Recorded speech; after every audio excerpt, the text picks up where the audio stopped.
როგორ მძიმედ ვნებულია ეს ადამიანი. ის განღვეულია ცოცხალი მკვდარი. შეიძლება ასე ითქვას, ძალიან მძიმედ სნეული. მას არ შეუძლია საუბარი, არ შეუძლია მოძრაობა. მისი სხეული ირღვევა ნაწილებად. ნაწილებს სუნი უდის, უკვე ყარს მისი სხეული. აი ამ დღეში ის პოულობს 4 მეგობარს. დღეს ძნელია ადამიანმა იპოვოს გულშემატკივარი. დღეს ადამიანი გასასტიკდა, გაცივდა სხვისი ჭირი ღობის ჭხირიო, ასე ვიქეცით. შენ რომ შენს მოყვას უნდა გვერდში დაუდგე და მას დაეხმარო სულის ხონებაში, მას პირიქით შენ უმძიმებ ცხონების უღელს და უფრო მეჩვევი. მასზე მრისხანებ, აგინებ, რაღაცა უმიზეზოდ კლავ თავში ურტყავ თქვათ ქვას, დანასუყრი, არაფრის გამო ფაქტიურად. და ამ კაცმა მოძებნა 4 ადამიანი, მათ აიღეს ამ კაცის ცხედარი. ის ცხედარია მართლაც ცოცხალი მკვდარი. ასე შეიძლება ითქვას.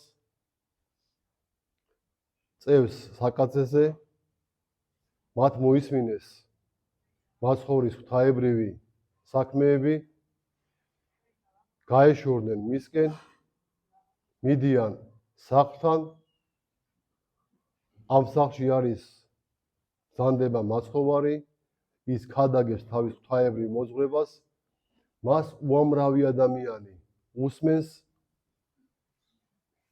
მისწავლებას ისრუტავენ ადამიანები, იქვე არიან ფარისეველებიც, წიგნობრებიც, მისი მოწაფეები, ძალიან ბევრი ხალხი და ეს განღვეული თავის 4 მეგობართან ერთად. ვერ მიდიან ისინი უფალთან, მათ წინ ხალხი ეღობება. ადიან სახლის სახურავზე, ახდიან კრამიტს, აიღებენ თოკებს, მოაბავენ მას სახელურზე და მას ჩაუშვებენ მაცხოვრის ფერხთს. უფალი იხილავს მათ სარწმუნოებას, მათ მოშურნეობას, მათ შემართებას, შეაქებს მათ რწმენას. ამ ადამიანს მიუბრუნდება, თქო, უფალი ყველაფერს ჭვრეტს. რაშია საქმე? და დაავადების მიზეზი არის მისი ცოდვა. ამ ადამიანს აქვს ცოდვები, ის ამ დღეში ჩააღლო ცოდვებმა, ეუბნება, შვილო, შენ გეპატია შენი ცოდვები. იქვე იწყებენ წიგნობრები გულში ფიქრს, რომ ეს კაცი გმობს, ვის შეუძლია ადამიანს ცოდვები აპატიოს. თუმცა უფალი გულთამხილავია, მათ გულში რა საუბარია, რა ხდება უფალმა, ის ბუნებრივია და ეუბნება, რომ თქვენს გულში რაც რახავს ბოროტს. მე მაქვს უფლება ზეკათისას, რომ მას ვაპატიო ცოდვები. ასევე უფალი ეუბნება, რომ შენ გეპატია ცოდვები, ანუ ძირი დაავადებისა განკურნებულია, ახლა ადექი აიღე შენი ეს საკაცე, ცხედარი იგივე, წადი მშვიდობით სახლში.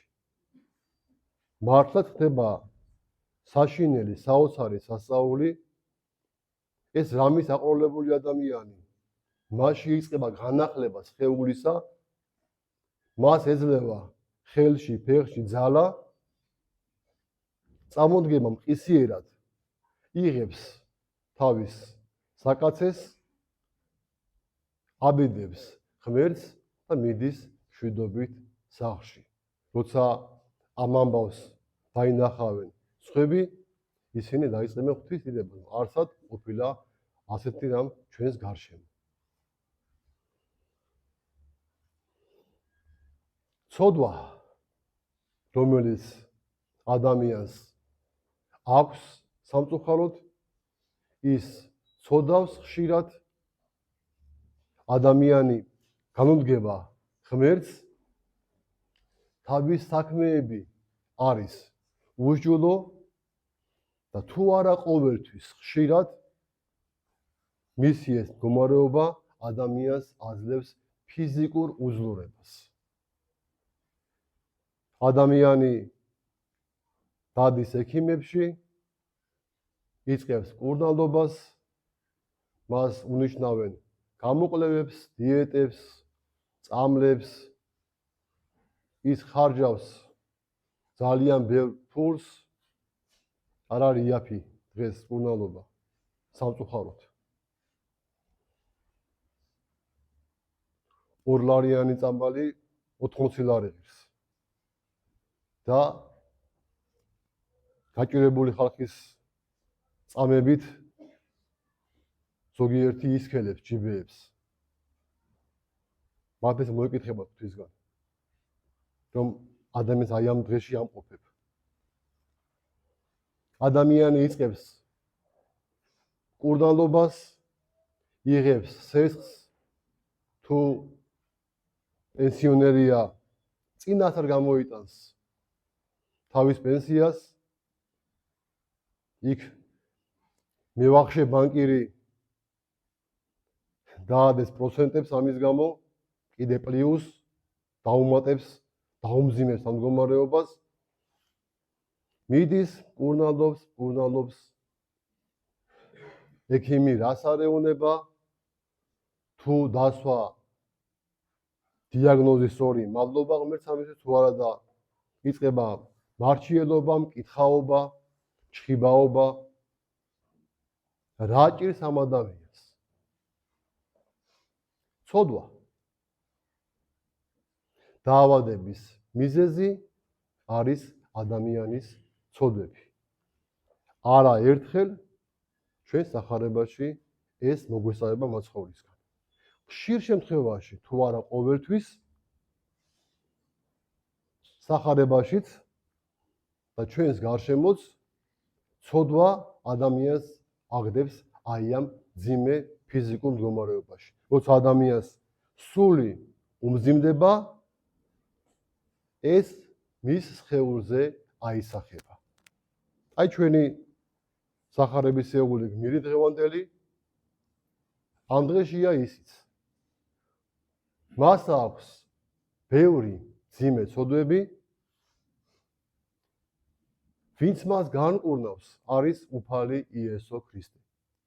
ვინ ჩვენ გვიშველის, არის განკაცებული ღმერთი, უფალი ჩვენი იესო ქრისტე. ამიტომ ადამიანო, მეც და თქვენს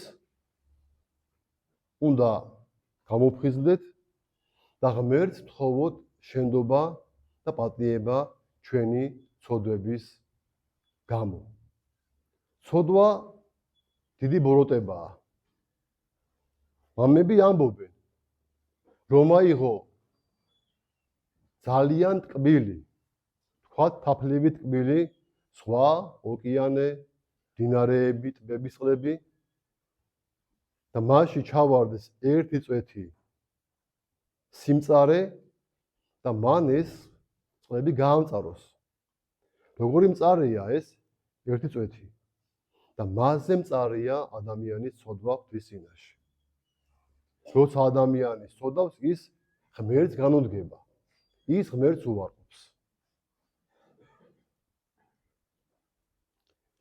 რა არის ჩვენი გამოსავალი? ჩვენ ყველას გვაქვს უამრავი ცოდვები. ეს უდაოა. თან არა მცირე და არა პატარა. მძიმე და მძიმე, რომელიც არ ღვევს ღვთისნებას, არ ღვევს სიყვარულს ღვთისას, მოყავსისას, თელს ჯურს.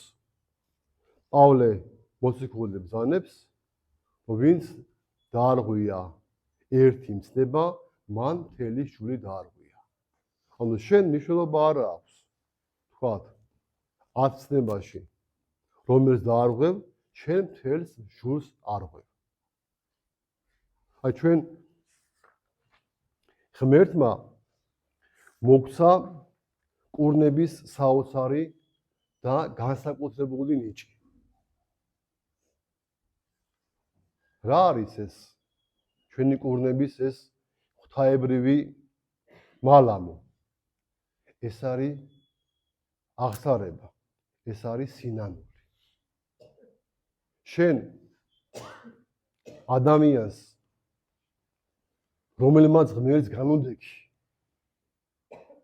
შეურაცხავი, მისი სისხლი, მისი ჯვარცმა, მისი ბარძიმი გათელე. არაფერი არ დაინდეს შენს გარშემო, თუ კი ვინმე ან რამე იყო. ყველაფერზე იზალადე. ხარ დანთქმული ცოდვის მორევში. სამართლიანი იქნებოდა, რომ ღმერთს შენზე მძიმე სასჯელი მოეგო შენგან. მაგრამ მისი მოწყალე ბუნება თითქოს და ფარავს მის სამართლიანობას, ადამიანური ენით ვამბობ მე ახლა ამას. შენ გადროვებს, გაცლის, რომ შეინანო. და იტყვი, მამაო, მაპატიე და გეტევება. პატიობს. ამდენ უშჯულოებას, ამდენ სისრუეს, ამდენ მრუშეობა, რა ვიცი, რომელი ერთი უნდა ადამიანმა ჩამოთვალოს. მარტო თქვი, ღმერთო, შემეშადა, ღმერთო, შემინდე, მაპატიე და პატიობს. ერთი პატარა აზრი ამის გასატკიცებლად. ცოდვილო, ახლა მინდა შენ გესაუბრო. მინდა კითხო, რატომ სასწრაფოდ არ ინანიებ? ეს ჩვენ გეხება ცოდვილებს, ეს საუბარი. ერთი მხრივ უდიდესი სენით ხარ შეპყრობელი. მეორე მხრივ უმსუბუქეს კურნებას გთავაზობენ. როგორიც კი შეიძლება მოგცეს ღმერთმა. მისმინე სირიელი თავადი ნეემანი, ძლიერი ადამიანი, სახელგანთქმული, მდიდარი კეთრით დაავადდა. იგი დიდი ამალით წინასწარმეტყველ ელისესთან მივიდა. ის იყო, კარს მიუახლოვდა, რომ ელისემ შემოუთვალა. 7 გზის განიბანე იორდანეში, ხორცი შენი გამთელდება და განეწმინდება. ნეემანი საშინლად გაბრაზდა. როგორ თქვა მან, წინასწარმეტყველი სასწაულებს ასე იოლად ახდენს? რატომ არ ისრაფა ჩემთან შესახვედრად და არ ილოცა? გადარ დამასხა ხელნი, რათა კეთრისგან გამეკურნე. დამასკოს მდინარეები რა უარესია განა? განა დამასკოს მდინარეები უკეთესი არაა, ვიდრე ისრაელის ფერწყლები? თქვა განვესლებულმა ნეემანმა და წასვლა გადაწყვიტა. მაშინ სახურმა უთხრა, ბატონო, კეთრისგან განსაკურნებლად წინასწარმეტყველს რაიმე დიდის გაკეთება რომ ებრძანებინა. მთელი შენი სიმდიდრის დახარჯვა, შორს ქვეყნის დასალიერს წასვლა, დინარეებისა და წყაროების ძებნა, მაშინ ამას არ იზამდი? მაგრამ ასეთი იოლი ბრძანების შესრულება რატომ არ გინდა? შენ ხომ გარჯისა და ხარჯის გარეშე უნდა განიბანო იორდანეში. არსებობს კი კეთრზე უფრო საზაგელი სენი და განკურნებისთვის განბანაზე უფრო იოლი რამ? დიდი თუმცა სიტყვაი რა გთქვა შენ არამცა ჯერ იყოა? აცადე რამე თუ გთქვა დაიბანე განიწმინდე. ამით დაარწმუნეს იგი. ნეემანი განიბანა და განეწმინდა. ესე მარტივად. ქრისტიანო ძმებო და დებო, იმავეს გეუნები თქვენს. შენ კეთრი კი არა, ისეთი დიდი ცოდვა გვაქვს, რომ ანგელოზები ჩამოვარდნეს ზესიდან. ისეთი დიდი, რომლის გამოც ადამი 60-დან გამოიდევნა. ღმერთმა წარღვნა მოავლინა და დედამიწა დაფარა. ცოდვა გაქვს, რომლითაც ღმერთი შეურაცხავი, მადლი აღიკვეთე და საუკუნო სატანჯველის ღირსი შეიქმენი. ამ ცოდვის მოსატევებლად ღმერთ შენთვის რომ ეთქვა, მთელი ცხოვრება სრევნიანმა იღვაწე, ან ევნე ჩემი სახელისთვისო, არ იზამდი ამას? დიდი თუმცა სიტყვაი და გთქვა შენ, არა მემცა ჯერ იყო ყოფად, არა ეს შენ სიხარით უნდა გაეკეთებინა. იმის ნაცვლად, რომ ჯოჯოხეთში საუკუნოდ ვიტანჯო, უმჯობესია 8 წლით გაწვალდე. საუკუნო ტანჯვით ცხოვრებას, ტანჯვით ერთგზის სიკვდილი ჯობს, მაგრამ ღმერთს ესეც კი არ უბრძანებია. მან ყველაზე მსუბუქი და მოკლე გზა გიჩვენა. წადი, ამბობს იგი, არა საღვაწად, არა სატანჯველად, მღვდლებთან წადი. ისეთივე ადამიანებთან, როგორიც თავად ხარ, შენი სნეულება გაუმხილე, შენი ცოდვა მიუთხარ, მათ აქვთ მთელი ძალაუფლება მიტევებისა, მთელი ძალა კურნებისა, რასაც მიწაზე გახსნიან, ზეცაშიც გახსნილი იქნება. მათ შენს უზრუნველობას უჩვენებ, ცოდვას მოინანიებ და აჰა სასაული, რა წამშიც მოძღვარი გახსნის ბაგეს აქ მიწაზე და იტყვის შვილო მიგეტევნენ, ცოდვანი შენი, ამბობს ზეციური მამაც, მიგეტევნენ. ამბობს მღვდელი, მიგეტევებ, უპასუხებს ზეციდან ზედა სიტყვა.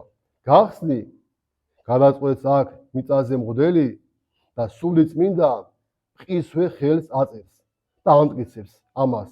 ჰოი სასაულო, ვიმეორებ, ამ ყოვლადძლიერი სიტყვების წარმოთქმისთანავე ეს უსაზღვრო ბოროტება განადგურდება, უზომო სიმძიმე მოგვეხსნება, მომაკვდინებელი ტანჯვა დასრულდება, ცოდვა გახსნილია. ჰოი დიადო კასტმოყარეობავ, ჰოი განუზომელო სახიერებავ, ქადაგებს ღვთაებრივი ოქროპირი. ღმერთი იმავ წუთს ამართლებს ცოდვილს, და წუთშიაც ის ცოდვას მოინანიებს და სამომავლოდ აღთქმას დადებს. არის კი სხვა უსეთი დიდი სენი, როგორი ცოდვაა და არის თუ არა კურნება უფრო მსუბუქი, ვიდრე ეს მიტევება. ქრისტიანო, ღმერთს მოსატევებლად შენთვის სხვა გაცილებით მძიმე საქმე რომ ებრძანებინა, არ გააკეთებდი? ახლა ის ასეთი საქმეს გავალებს და შენ ამას არ აკეთებ. დიდი თუმცა სიტყვა რა ირქვა შენ არამცა ჯერი ყვა ყოფად აცადე რამე თუ გქვა წარვედით და შენ თავის თქვენი ყელთან არ გააკეთებ განა ორიდან ერთ-ერთია თუ კი ამის გაკეთება გინდა სასწრაფოდ გააკეთე თუ ახლავე არ იზავ ამას ეს ნიშანია იმისა რომ შენ გაკეთება საერთოდ არ გსურს აი მართლაც ჩვენ ცოდვები გვაქვს რომლითაც დაეცა ანგელოზი ადამმა 60 დაკარგა ჩვენი ცოდვების გამო წარღვნა მოვიდა ქალაქები გადაიბუგა ანუ ჩვენ თლად ვართ ცოდვაში უფალი შენ გაძლევს ძალიან მარტივ საშუალებას კურდებისა მოინანიე აღიარე გამოსწორდი და ღმერთს პატიებას თხოვე არ გინდა შენ წასვლა თქვა შორეულ ქვეყნებში სამოღვაწეოდ გასვლა უდაბნოში ჩაძრომა მღვიმეებში ცრემლის ღვრა მთელი ცხოვრება მეტანიების კეთება რა ვიცი მილიონი რამ გეუბნება მიდი მღვდელთან შენნაირ კაცთან მას მიცემული აქვს ძალა ღვთისგან პატიებისა აღიარე მის წინაშე ცოდვა და გეტყვის რომ მოგეტევა და ცაში ღმერთი აწერს ხელს რომ მოგეტევება საოცარი და საკვირველი განგება ღვთისა საოცარი და საკვირველი წყალობა ღვთისა და ადამიანს ამის კეთება არ უნდა მას სამართლიანია ღმერთი როცა ჩვენ უფალი გვაცდის გვაძლევს დროს სინანულისა ერთი დღე, ორი დღე, სამი დღე, 3 წელი, 5 წელი მთელი ცხოვრება შენ არინანიებ დადგება შენი სიკვდილის დრო თუ მოასწარე იტყვი ვაიდე და ან ღმერთო მაპატიე და მორჩა დასრულებულია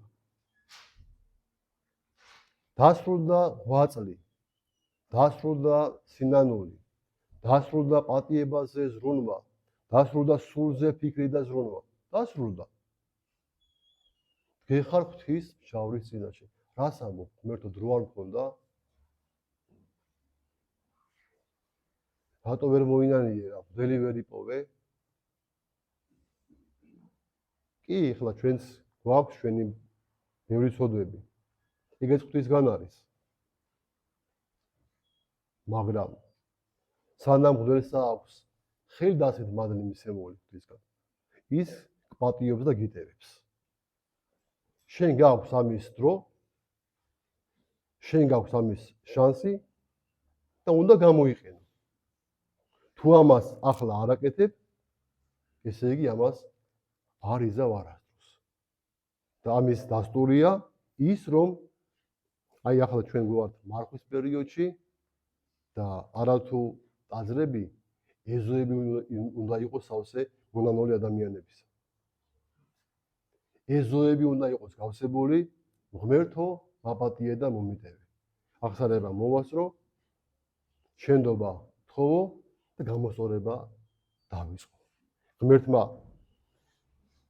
ამისი ძალა ჩვენს მოგცეს თქვენს მოგცეთ რომ რა ჩვენ დღეს აქ მოვისმინეთ ეს შევასრულოთ დიდება და მადლობა ღმერთს ყველაფრისთვის ღმერთმა დაგლოცოთ და ღმერთმა გაკურთხოთ